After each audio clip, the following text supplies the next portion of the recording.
माध्यम से अभी तक ये बात सामने नहीं आई, पर शिव पंचायत कथा में आ रही है, तो सावधानी से सुनना।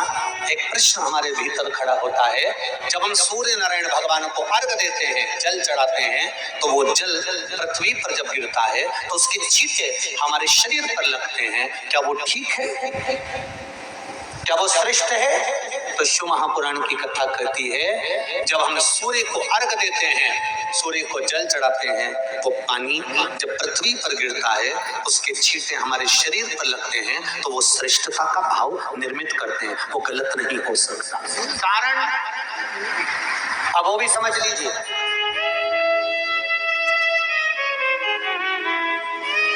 अब सूर्य नारायण भगवान को आप जल चढ़ा रहे हो, तो छींटे नहीं लगे, उसके लिए क्या स्टूल पे चढ़ के चढ़ाओगे कि कुर्सी पे चढ़ के चढ़ाओगे?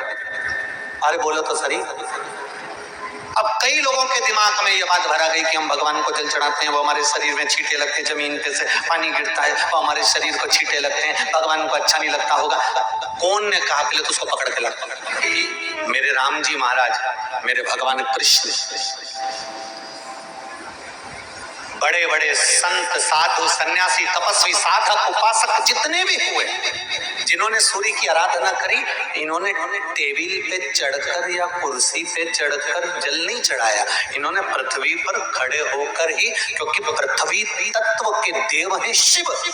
जब हम मृत्यु लोक पर खड़े होकर, पृथ्वी पर खड़े होकर भगवान शंकर भाग पृथ्वी तत्व को धारण कर जल को हाथ में लेकर जब समर्पित करते हैं, और जो जल नीचे गिरता है वो शरीर पर अगर लगता है, तो हमको उसका आशीर्वाद ही प्राप्त होता है, दोष नहीं लगता। और लोगों ने इसको विपरीत कर दिया। कि कौन ने विपरीत करा? कई लोगों ने इसको विपरीत कर दिया। कौन ने विपरीत करा? तो जो दूसरे धर्म के लोग होते हैं, जिनको हिंदू धर्म से नफरत होती है, और जो हिंदू धर्म की पूजन, सेवा, अर्चना को समाप्त करना चाहते हैं, वो धीरे धीरे धीरे धीरे कहने लगे कि सूर्य को जल चढ़ाओगे तो शरीर में लगेगा, शरीर में लगेगा तो दोष लगेगा। इसको कहकर घर घर में सूर्य को जल चढ़ाना लोगों ने बंद कर दिया कि आप जल चढ़ाएंगे तो दोष लगेगा, शरीर पे छींटा लगेगा, शरीर को ऐसा लगेगा।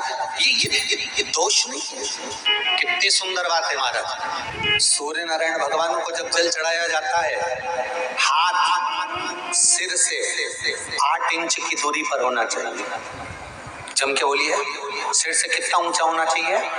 8 इंच ऊपर अपना हाथ होना चाहिए मस्तक से सूर्य को जल चढ़ाते समय। और न चांदी का, न स्टील का, न लोहे का, न प्लास्टिक का, न कांच का, न सोने का कोई बर्तन, न कांसे का, न एल्युमिनियम का, न पीतल का, केवल एक पात्र होना चाहिए, वो है तांबे का। काय का पात्र होना चाहिए? तांबे का पात्र। और सूर्य नारायण भगवान को जब 8 इंच ऊपर तुम्हारा हस्त है, और जब हम सूर्य को जल चढ़ा रहे हैं, कैसे जल चढ़ाना है वो भी समझ लीजिए। अगर कोई कैंसर का मरीज है, जिसके चेस्ट में कैंसर आ गया हो, लेफ्ट में, राइट में कहीं पर कैंसर आ गया हो, या कोई गठान आ गई हो, गुरु जी ने बताया कि शिव पुराण में वर्णित इस नियम के अनुसार अगर आप जल चढ़ाते हैं, जो वीडियो मैंने चैनल पर डाल रखा है, तो आपके जीवन से बड़े रोग से मुक्ति मिलती है। प्लीज़ चैनल को लाइक से सब्सक्राइब करें। कमेंट बॉक्स में श्री शिवाय नमस्तुभ्यम अवश्य ही लिखें।